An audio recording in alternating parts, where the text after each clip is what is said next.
Yo dije en sí, la Virgen es real, que aparezca y me calle la boca. Eso fue lo que dije en voz alta mirando al cielo. Mi nombre es Marina Alva, tengo 76 años y por más de 5 décadas cargué en el pecho un orgullo que me hacía burlarme de la fe de otros. Nací y crecí en el interior de O Paulo, en un pueblito rodeado de iglesia, milpa y silencio. Viuda hace más de 20 años. Madre de 3 hijos, abuela de muchos. Viví toda la vida con la Biblia en la mano, pero con el corazón cerrado. Lo que voy a contar aquí no es fácil. Es cosa del alma, de esas que uno vive una sola vez y nunca olvida. Desde los 20 años soy evangélica bautista. Y no era de a mentiritas, no. Era de esas firmes, que se sabían la Biblia de adelante hacia atrás. Yo no faltaba ni un culto, ni con lluvia, ni con sol. Si tenía que ir a pie, iba. Con la Biblia bajo el brazo y la certeza de que quien no estaba de mi lado estaba perdido. Es duro decir esto hoy, pero así pensaba. Uno aprendía que el mundo estaba dividido entre los salvos y los que se estaban hundiendo, y que nuestra obligación era jalar a los que se hundían, aunque fuera a la fuerza. Nunca me gustaron los católicos. No es por coraje con las personas, no. Era por todo eso que hacen, de hincarse ante la imagen, prender velas a la estatua, andar detrás del muñeco en procesión. Eso me daba un disgusto que ni sé explicar. Yo decía que todo era idolatría, perdición, cosa del enemigo. Me daba hasta náuseas. Y lo decía en su cara. Ya peleé en bautizos de sobrinos, ya discutí en velorios por causa del rosario, ya me salí de fiestas familiares por culpa de imágenes de santos colgadas en la pared. Hubo una Navidad que mi hermana llevó un nacimiento de esos de barro para adornar la mesa. Yo agarré esa cosa y la tiré al monte enfrente de todos. Dije que ahí no era lugar de ídolos, que en mi casa solo entraba Jesús, no muñequitos de barro. Toda la familia se enojó conmigo por meses, pero yo ni me inmutaba. Creía que estaba haciendo lo correcto, limpiando la casa espiritualmente. Una vez, uno de mis hijos apareció con un rosario en la bolsa del pantalón. Lo agarré al momento, me fui al patio y le prendí fuego. Él se quedó sin entender, pero yo le dije que en mi casa no iba a haber cadenas del diablo. Le dije en serio, con fuerza y con coraje, porque yo creía eso con todo mi corazón. Si alguien me preguntaba en esa época quién era la Virgen, yo respondía al momento. Invención de hombres. Decía que era muñeca pintada, mujer de barro que no oye, no habla, no salva a nadie. Nunca puse el pie en una iglesia católica. Ni en bodas, ni en entierros. Prefería quedarme afuera, esperando. Me ponía nerviosa solo de ver esas imágenes colgadas, esa gente hincada, temblando. Creía que todos estaban engañados y lo decía. La gente del pueblo ya sabía. Cuando había procesión, evitaban pasar cerca de mi casa. Pero hubo una vez que cambiaron el recorrido y pasaron por la calle de abajo. Fue ahí donde hice mi peor papel. La Imigen pasó, la gente cantando y rezando, y yo salí al portón gritando. Dije que todo era falso, que estaban perdiendo el tiempo, que Dios no compartía la gloria con nadie. Lost insult. Hablé de idolatría, de ceguera espiritual. Hablé fuerte, para que todos oyeran. Recuerdo hasta un viejito que me miró con tristeza, como diciéndome, pobrecita, no sabe lo que está diciendo. En ese momento me dio más coraje todavía. Yo tenía la certeza de que estaba en lo correcto, que mi fe era la verdadera, que solo Jesús salvaba, que ninguna imagen hacía milagros. Para mí, lo demás era invención, tradición de gente ignorante. No me enorgullezco de decir esto ahora, pero es la verdad. Yo mi bro no lo escondía, No lo disimulaba, me daba risa la gente prendiendo velas. Decía que si la Virgen existiera de verdad, que viniera a callarme. Ese día, el sol estaba fuerte, pero el viento ya era más fresco. Atardecer, hora en que siempre iba a los fondos de la casa a recoger la ropa del tendedero y ver las gallinas. Todo quieto, solo el ruido del viento en los árboles y un perro ladrando lejos. Los hijos ya habían pasado la semana y me gustaba el silencio. Siempre me gustó. Me sentía fuerte, aún con la edad. Tenía dolor en las coyunturas en el espalda, pero aún hacía mis cosas. Sola, a mi manera, sin necesidad de nadie. Bajé la escalerilla de los fondos para agarrar una palangana de ropa que dejé allá abajo. Eran solo 3 escalones, poca cosa. Pero mi pie se resbaló en el primero, y cuando me di cuenta, mi cuerpo ya estaba en el suelo. El ruido fue seco, y el dolor llegó al momento. Un golpe caliente en la cadera que hizo girar mi mundo. Intenté levantarme, y no pude. La pierna parecía trabada y dolía solo de mover el brazo. Me quedé ahí en el suelo, estirada, sintiendo el cemento frío en la espalda. El celular estaba encima de la mesa de la cocina, allá adentro, lejos. Bright chilly. Nadie me oía. El vecino más cerca vivía del otro lado de la cerca, y a esa hora ya estaba todo cerrado. El barrio es tranquilo, y eso que siempre creí, bueno, se volvió maldición en ese instante. Me quedé ahí, tratando de no llorar, pero el miedo empezó a pegarme. El tiempo fue pasando. El cielo se fue oscureciendo despacio, el sol desapareciendo detrás de los cerros, y el frío empezó a subir de la tierra. Traté de jalar el cuerpo con las manos, arrastrarme hasta el escalón, pero el dolor era tanto que me desmayé por un rato. Cuando abrí el ojo otra vez, ya casi era de noche. Y ahí sí, el miedo se volvió desesperación. Empecé. Le pedí a Dios que me sacara de ahí. Le pedí que me mandara a alguien, una ayuda, cualquier cosa. Repetía versículos. Clamaba con fe, con lágrimas, del modo que aprendí toda la vida. Pero era como si las palabras pegaran en la oscuridad y regresaran a mí. Ningún calor en el pecho, ninguna señal, ningún alivio. Solo el dolor, el viento helado y la soledad creciendo como sombra. En ese suelo duro, empecé a pensar que me iba a morir ahí mismo, que solo me iban a encontrar al día siguiente. Why sin vida?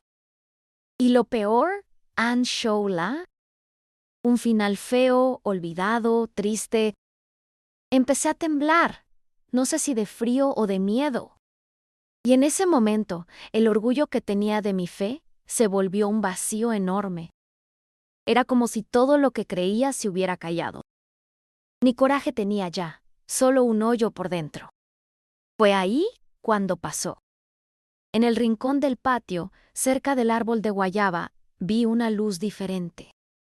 Primero creí que era luz de poste reflejada o cosa de mi cabeza, pero era una luz azulada, suave, que temblaba en el aire, como si fuera hecha de neblina clara. Y en medio de esa luz veía una figura. Era una mujer, morena, del modo de nuestra gente.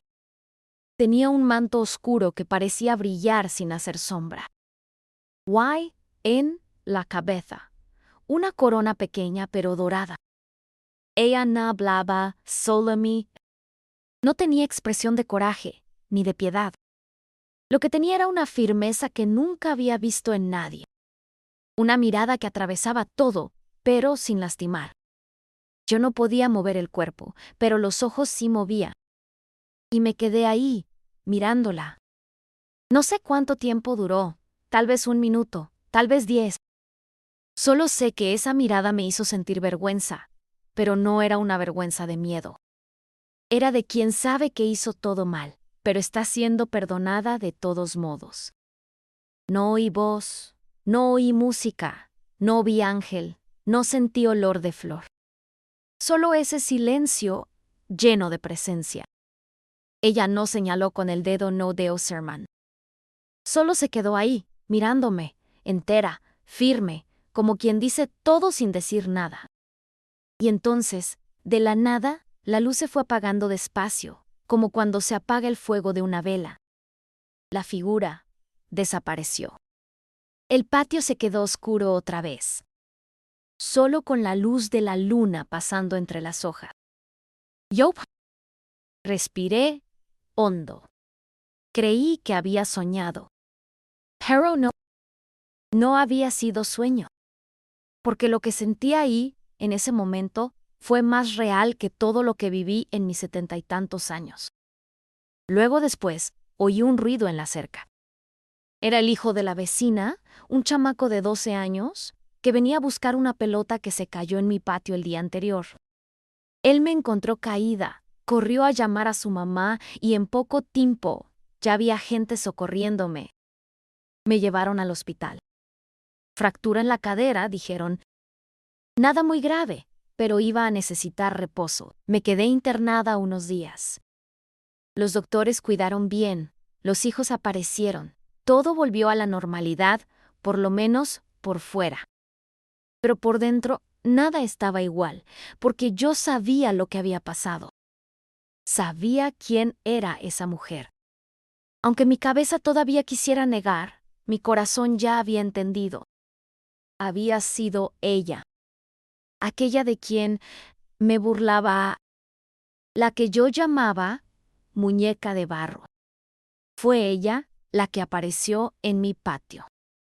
En la oscuridad, en el silencio. Sin decir nada. Pero viéndome completa. Y solo eso ya me desarmó por dentro. A partir de aquí, el texto se expande al doble. Después de que esa mujer desapareció en la luz, el patio volvió a la oscuridad. La luna todavía estaba en el cielo, pero parecía más débil, como si ella también hubiera sido testigo de algo que no podía explicar con palabras. Me quedé ahí, en el mismo lugar, el cuerpo adolorido y el alma desorientada, pero con una sensación extraña de que ya no estaba completamente sola. Era como si una presencia invisible se hubiera quedado conmigo, vigilándome, cuidándome de una manera que nunca antes había experimentado. Apenas tenía fuerza para pensar derecho. La mente se me nublaba entre el dolor físico y una conmoción emocional que no sabía cómo procesar. Solo sabía, con una certeza que me llegaba hasta los huesos, que lo que había visto no era cosa de mi imaginación calenturienta. No podía ser. Era demasiado real, demasiado presente, demasiado lleno de una paz que jamás había sentido, ni siquiera en mis momentos más fervorosos de oración evangélica. Y fue justo en ese momento de confusión total, cuando mi mundo entero parecía haberse puesto de cabeza, que apareció el chamaco. Ni siquiera recuerdo bien su carita, solo me acuerdo de esa vocecita fina, casi tímida, preguntándome si me encontraba bien. Sus ojitos grandes me miraban con una preocupación genuina que me conmovió hasta las lágrimas. Era el hijo de la vecina de 3 casas más adelante.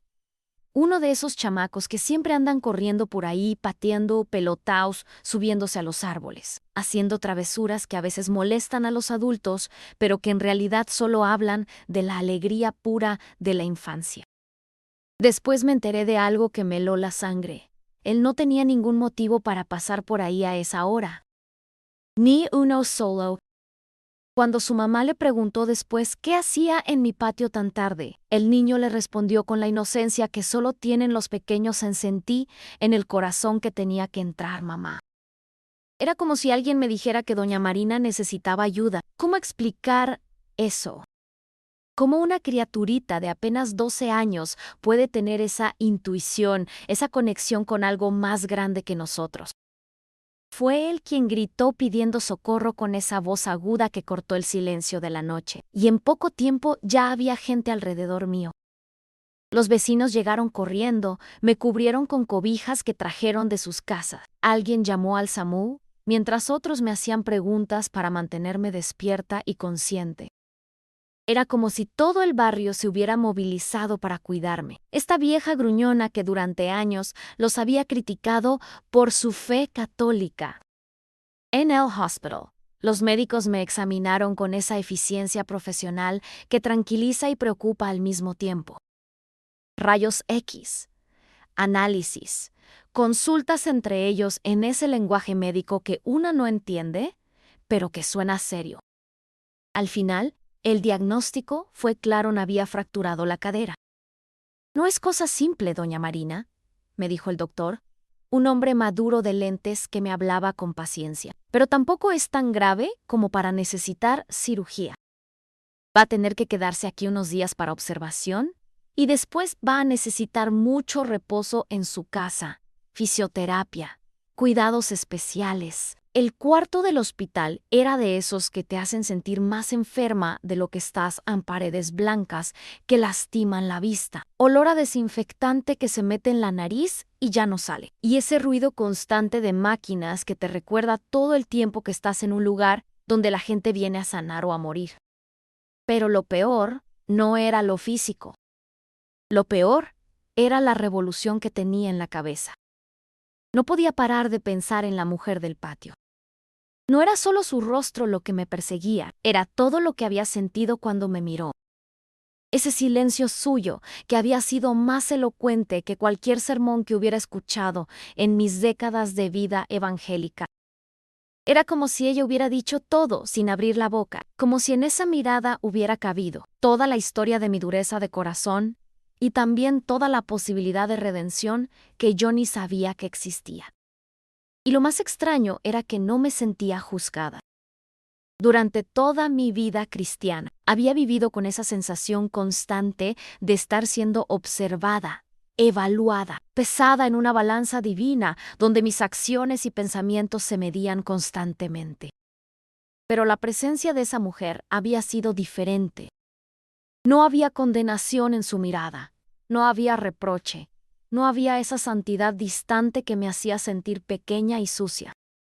Había algo más parecido a... ¿Cómo explicarlo? A la mirada de una madre que ve a su hijo hacer travesuras y que, en lugar de regañarlo, simplemente espera a que el niño se dé cuenta por sí mismo de lo que está haciendo mal. Los días en el hospital se me hicieron eternos. Intenté racionalizar lo que había pasado, buscarle explicaciones lógicas que encajaran con mi cosmovisión evangélica. Tal vez había sido una alucinación causada por el dolor, un delirio provocado por el shock de la caída. Tal vez había sido algún reflejo raro de la luna en las ramas de los árboles, una ilusión óptica que mi mente alterada había interpretado como una aparición. Pero cada vez que intentaba convencerme de estas explicaciones racionales, algo en mi interior se revelaba. Porque lo que había experimentado tenía una cualidad de realidad que no se podía fabricar. Era más real que los barrotes de la cama del hospital, más tangible que las sábanas ásperas que me cubrían, más presente que las voces de las enfermeras en el pasillo. Y entonces llegó la vergüenza. Una vergüenza que me llegaba en oleadas, como esas fiebres que van y vienen y te dejan temblando. Me acordaba de todas las veces que había hablado mal de la Virgen, de todas las ocasiones en que había ridiculizado a los católicos, de todos los momentos en que había actuado con una soberbia que ahora me parecía monstruosa. Me veía a mí misma gritando en el portón durante las procesiones, destruyendo los objetos religiosos que encontraba en mi casa, hablándoles con desprecio a los vecinos que tenían imágenes en sus ventanas. ¿Cómo había podido ser tan dura? ¿Cómo había podido vivir tanto tiempo con el corazón tan cerrado? ¿Y por qué, después de todo eso, esa mujer había venido a auxiliarme en mi momento de mayor necesidad? No les conté nada a los doctores. ¿Cómo iba a hacerlo? ¿Cómo le explicas a un médico que tuviste una aparición mariana? ¿Cómo le dices a un profesional de la salud que la Virgen se te apareció en el patio de tu casa? Me habrían mandado con el psiquiatra de inmediato, habrían pensado que el golpe me había afectado el cerebro. Tampoco les dije nada a mis hijos cuando vinieron a visitarme. Ellos llegaban con esa preocupación típica de los hijos adultos que ven a sus padres envejecer, preguntándome cómo me sentía, si necesitaba algo, si había cuidado bien de mí misma. Los pobres no entendían por qué su madre, que siempre había sido tan segura de sí misma, tan firme en sus convicciones, ahora parecía perdida, ausente, como si estuviera procesando algo muy grande y muy complicado. Y las hermanas de la iglesia evangélica que llamaron, esas conversaciones fueron las más difíciles.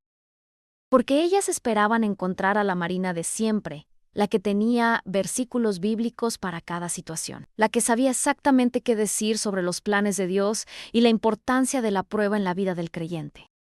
Pero yo ya no era esa persona. Me sentía como si hubiera sido desarmada por completo y ahora tuviera que aprender a vivir con piezas que ya no encajaban de la misma manera. Guardé todo en el corazón, como María guardaba las cosas en el suyo, según dice el Evangelio. Era como si contar lo que había pasado fuera a hacer que se volviera más real de lo que yo estaba preparada para aceptar. Toda mi vida, toda mi identidad, toda mi forma de entender mi relación con Dios podía colapsar en un instante si admitía ante mí misma lo que realmente había ocurrido en ese patio. Pero por dentro, la duda ya se había instalado como un inquilino permanente. Y no era una duda destructiva, sino una duda que abría puertas, que hacía preguntas que nunca me había permitido hacer, que cuestionaba certezas que durante décadas había considerado incuestionables.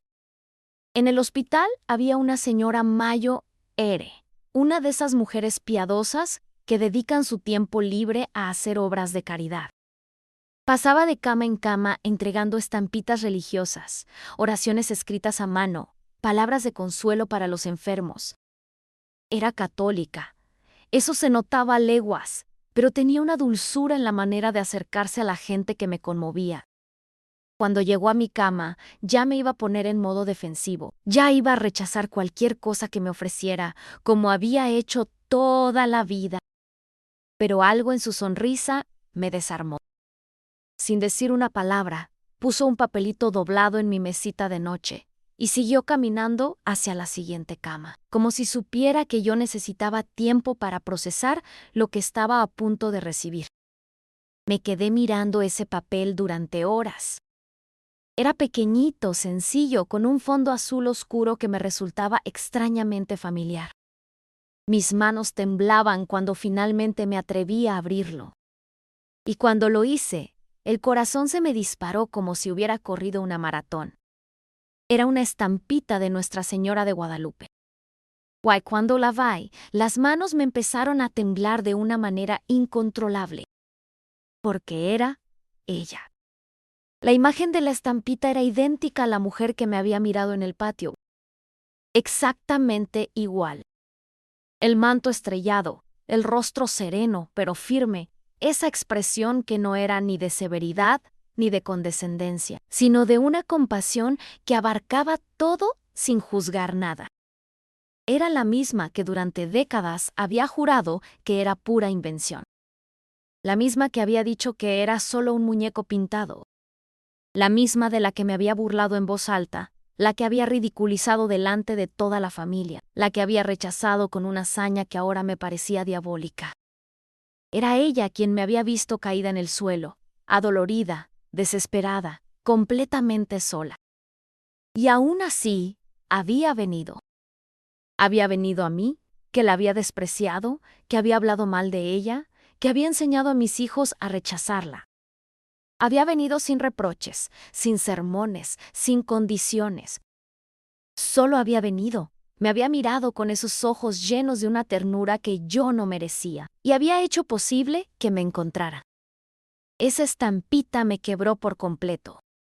La sostuve con las manos temblorosas, como si fuera la cosa más preciosa del mundo, y tal vez lo era. Me quedé mirándola, como si a través de ese pedacito de papel pudiera regresar a aquel patio, a aquel momento de encuentro que había cambiado todo sin que yo me diera cuenta en el momento. Empecé a llorar bajito, tratando de no hacer ruido para que las otras pacientes no me oyeran. Pero era un llanto que venía de muy adentro, de lugares del alma que ni sabía que existían. Porque ya no era duda lo que tenía. Era certeza absoluta. Había sido ella. No importaba cómo, no importaba por qué, no importaba si tenía explicación o no. Había sido la Virgen María quien se me había aparecido en el momento de mi mayor necesidad. No sé cuánto tiempo me quedé así, mirando esa imagen, llorando en silencio, sintiendo como todo lo que había creído sobre mí misma se desmoronaba y se reconstruía al mismo tiempo. Al final guardé la estampita dentro de mi Biblia, entre las páginas del Evangelio de Lucas, justo en el pasaje donde se cuenta la Anunciación. Y cada vez que la miraba, era como si ella estuviera mirándome de nuevo, no con juicio, sino con esa misma paciencia infinita que desarma cualquier resistencia. En los días siguientes, empecé a sentir una inquietud que no podía nombrar. No era tristeza, no era alegría, no era miedo.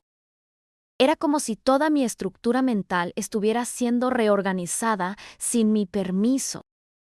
Empecé a cuestionar todo lo que había dicho con tanta seguridad a lo largo de los años. Empecé a recordar las caras de dolor de las personas a las que había lastimado con mis palabras, los momentos en que había sido cruel en nombre de la verdad evangélica. Empecé a preguntarme si tal vez había pasado toda la vida rechazando algo que en realidad estaba tratando de acercarse a mí con amor.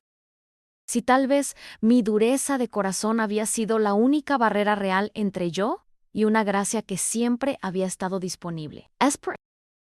El silencio de la Virgen en aquella aparición se volvía cada día más elocuente. No había venido a regañarme, no había venido a demostrarme que yo estaba equivocada, no había venido a convertirme a la fuerza al catolicismo. Había venido simplemente a estar conmigo en mi momento de mayor vulnerabilidad. Y eso, esa simple presencia amorosa, había sido suficiente para comenzar a derretir décadas de prejuicios endurecidos,